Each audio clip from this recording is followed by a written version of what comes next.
નમસ્કાર મિત્રો, સ્વાગત છે તમારું આપણી આ યુટ્યુબ ચેનલમાં જેનું નામ છે ગુજરાતી જીકેની જમાવટ. મિત્રો, આજના વિડીયોમાં આપણે વાત કરીશું જીએસઆરટીસી કંડક્ટરની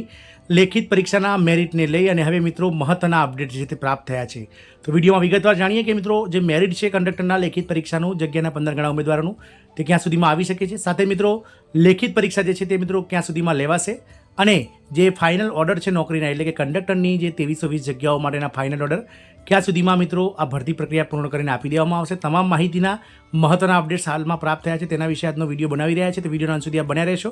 અને જો ચેનલમાં તમે નવા હોવ તો અમારી ચેનલને સબસ્ક્રાઇબ કરી બાજુમાં રહેલું બેલ આઇકોન દબાવી ઓલ નોટિફિકેશન ઓન કરો, જેથી કરીને ચેનલ પર મૂકવામાં આવતા વિવિધ ભરતીઓના નોટિફિકેશન, વિવિધ ભરતીઓના પરિણામ, જીકેના વિડીયો અને સરકારી કર્મચારી પેન્શનર્સ યોજનાઓને લગતા પરિપત્રો સરળતાથી તમને ચેનલના માધ્યમથી ઉપલબ્ધ થઈ જાય. તો મિત્રો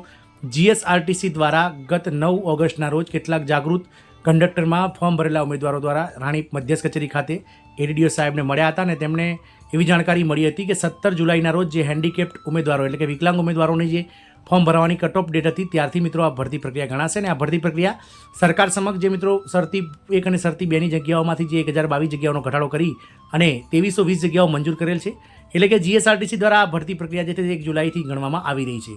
ભલે મિત્રો ફોર્મ આપણે ઓગસ્ટ 2023માં ભર્યા હોય, પરંતુ હાલમાં નિગમની નજરમાં આ ભરતી પ્રક્રિયાને 1 મહિનો જ પૂર્ણ થયો છે. હાલમાં નિગમ જે છે તે મિત્રો હાલ જે પ્રાઇવેટ સંસ્થા એટલે કે ખાનગી ઇન્સ્ટિટ્યૂટ મારફતે જે છે તે તૈયાર કરાવી રહી છે મેરિટ, જેમાં અલગ અલગ કેટેગરીના મેરિટ રેડી છે અને વિકલાંગ ઉમેદવારોનું જે 17 જુલાઈએ ફોર્મ ભરવાનું કટ ઓફ ડેટ હતી તે મેરિટ પણ હાલમાં તૈયાર થઈ રહ્યું છે. તે જોતાં એવું લાગી રહ્યું છે કે જે નિગમમાંથી માહિતી મળી તે પ્રમાણે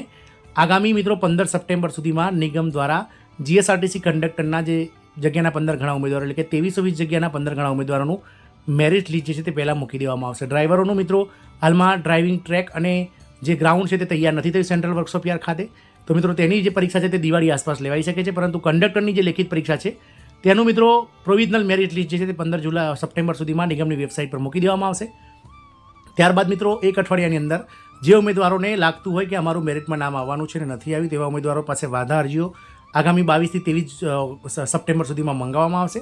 અને ત્યારબાદ નિગમના ઉચ્ચ અધિકારીઓની બનેલી કમિટી દ્વારા આ વાંધા અરજીઓનો નિકાલ કરી યોગ્ય ઉમેદવારો કે જે ખરેખર મિત્રો લાયક છે મેરિટમાં સમાવેશ થતા હોય તેવા ઉમેદવારોને સમાવિષ્ટ કરી અને મિત્રો ફાઇનલ મેરિટ જે છે તે મિત્રો 15 ઓક્ટોબર સુધીમાં મૂકી દેવામાં આવશે નિગમની વેબસાઇટ પર. એટલે કે નિગમ દ્વારા જે છે તે આગામી 1 થી 1.5 મહિનાની અંદર આ જે ફાઇનલ મેરિટ છે મિત્રો 2320 જગ્યાના 15 ગણા એટલે કે 34,800 ઉમેદવારોનું જે ફાઇનલ મેરિટ લિસ્ટ છે તે 15 ઓક્ટોબર એટલે કે દિવાળી પહેલાં રેડી કરી લેવામાં આવશે અને નિગમની વેબસાઇટ પર મૂકી દેવામાં આવશે. વાત કરીએ મિત્રો કંડક્ટરની લેખિત પરીક્ષામાં પહેલાં આપણને એવા ન્યૂઝ હતા કે ભાઈ પાલિકા અને પંચાયતની જે ચૂંટણી છે સપ્ટેમ્બર ઓક્ટોબરમાં આયોજિત થશે, પરંતુ હવે મિત્રો ન્યૂઝમાં જે છે તે આવી રહ્યું છે કે જે પાલિકા અને પંચાયતની જે ઝવેરી કમિશને જે રિપોર્ટ ગુજરાત સરકારને સોંપ્યો છે મિત્રો, જે ઓબીસી અનામતને લગતો હતો, 2 વર્ષના અભ્યાસ બાદ ઝવેરી કમિશન દ્વારા જે છે તે મિત્રો 27% અનામત પાલિકાઓ અને પંચાયતોની ચૂંટણીમાં ઓબીસી માટે લાગુ કરવાને લઈ અને આ રિપોર્ટ સરકારને સુપરત કરી દેવામાં આવે છે અને સરકાર દ્વારા આનો ઓફિશિયલ મેમોરેન્ડમ એટલે કે જે જીઆર છે ઠરાવ તે આગામી 15 દિવસમાં એટલે કે મિત્રો 5 થી 10 સપ્ટેમ્બર સુધીમાં બહાર પાડી દેવામાં આવશે. ત્યારબાદ કલેક્ટર જે છે તમામ જિલ્લાઓના કલેક્ટર કે જે જિલ્લાઓમાં પંચાયત, ગ્રામ પંચાયત, તાલુકા પંચાયત, જિલ્લા પંચાયત અથવા તો નગરપાલિકા કે મહાનગરપાલિકાઓની જે ચૂંટણી બાકી હોય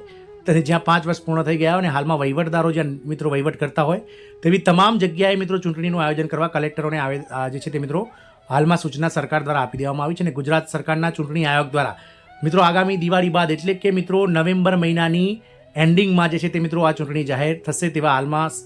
પંચાયત વિભાગના જે આપણા સૂત્રો છે તેના દ્વારા જાણકારી મળી છે અને ન્યૂઝમાં પણ વહેતું થઈ ગયું છે કે જે ચૂંટણી છે તે મિત્રો નવેમ્બરના અંત મહિનામાં ગુજરાત રાજ્ય ચૂંટણી આયોગ દ્વારા જાહેર કરવામાં આવશે અને પાલિકા પંચાયતની ચૂંટણીઓ છે તે ડિસેમ્બર 2024માં જે છે તે મિત્રો સમગ્ર ગુજરાતમાં યોજાશે. એટલે કે હાલમાં જે છે તે મિત્રો આ ચૂંટણીઓ યોજાવાની ન હોય, નિગમ પાસે પૂરતો સમય છે મિત્રો જે જગ્યાના 15 ગણા ઉમેદવારોનું મેરિટ લિસ્ટ જે છે તે મિત્રો 15 ઓક્ટોબર સુધીમાં ફાઇનલ કરવાનું. ત્યારબાદ દિવાળી પછી એટલે કે મિત્રો 10 થી 15 નવેમ્બર સુધીમાં જે છે તે ઓનલાઈન જે પોસ્ટ ઓફિસમાં જે જનરલ કેટેગરીના પુરુષ ઉમેદવારોએ જે 250 રૂપિયા પ્લસ પોસ્ટલ ચાર્જનું જે ફી ભરવાની છે તેના માટેનો સમયગાળો જે છે તે મિત્રો આપવામાં આવી શકે છે, જે 15 નવેમ્બર સુધીમાં જે તે મિત્રો પૂર્ણ થશે અને ઓફિશિયલ જે ચૂંટણી આયોગની જો તારીખ જાહેર કરવામાં નહીં આવે મિત્રો તો નવેમ્બરના અંતમાં જે છે તે મિત્રો 25 તારીખની આજુબાજુ જે છે તે જીએસઆરટીસી દ્વારા લેખિત પરીક્ષાનું આયોજન જે છે તે કરી શકવામાં આવી શકે છે. જો મિત્રો ચૂંટણી પંચ વહેલી ચૂંટણી જાહેર કરશે તો ચૂંટણીની આચારસંહિતા લાગુ થશે. તો મિત્રો ડિસેમ્બર મહિનામાં ચૂંટણી પૂર્ણ થયા બાદ નિગમ જે છે તે કંડક્ટરની લેખિત પરીક્ષા લેશે. પરંતુ હાલના સંજોગોમાં એવું દેખાઈ રહ્યું છે કે નવેમ્બરની 25 તારીખ પહેલાં જો ચૂંટણી પંચ જે છે તે ચૂંટણીનું આયોજન મતલબ જે જાહેરાત નહીં કરે તો મિત્રો નિગમ દ્વારા જે છે તે ચૂંટણી કંડક્ટરની લેખિત પરીક્ષા જે છે તે 25 નવેમ્બર સુધીમાં લઈ લેવામાં આવશે. એટલે તમામ ઉમેદવારો માટે આ એક મહત્વના અપડેટ હતા જે આપણે સુધી પહોંચાડે છે. ત્યારબાદ મિત્રો નિગમ દ્વારા જે છે તે જગ્યાના 1.5 ગણા ઉમેદવારો એટલે કે 2320 જગ્યાના જે 1.5 ગણા ઉમેદવારો એટલે 3500 જેટલા ઉમેદવારોને જે છે તે ડોક્યુમેન્ટ વેરિફિકેશન માટેનું પ્રોવિઝનલ લિસ્ટ મૂકવામાં આવશે. ત્યારબાદ દસ્તાવેજ ચકાસણી પૂર્ણ થયા બાદ પ્રોવિઝનલ જે છે તે સિલેક્શન લિસ્ટ મૂકવામાં આવશે અને પ્રોવિઝનલ સિલેક્શન લિસ્ટમાં જે ઉમેદવારો સ્થળ પસંદગી જેમને ડિવિઝન પસંદગી અને ડેપો પસંદગી માટે જે તે ડિવિઝન ખાતે મોકલવામાં આવશે. સૌપ્રથમ એસસી ઓબીસી EWS SC અને ઓપનવાળા ઉમેદવારોને તાત્કાલિક ઓર્ડર આપીને હાજર કરી દેવામાં આવશે, જ્યારે એસટી અને ઓબીસી ઉમેદવારોને જે પ્રમાણપત્ર છે મિત્રો ઓબીસીનું ક્રિમિનલ અને એસટીનું જે જાતિ પ્રમાણપત્ર તેની ખરાઈ કર્યા બાદ 1 થી 1.5 મહિનાના બાદમાં ઓર્ડર આપી દેવામાં આવશે. આમાં તમામ ભરતી પ્રક્રિયા પૂર્ણ કરવામાં નિગમને જે જોતા લાગી રહ્યું છે તે પ્રમાણે મિત્રો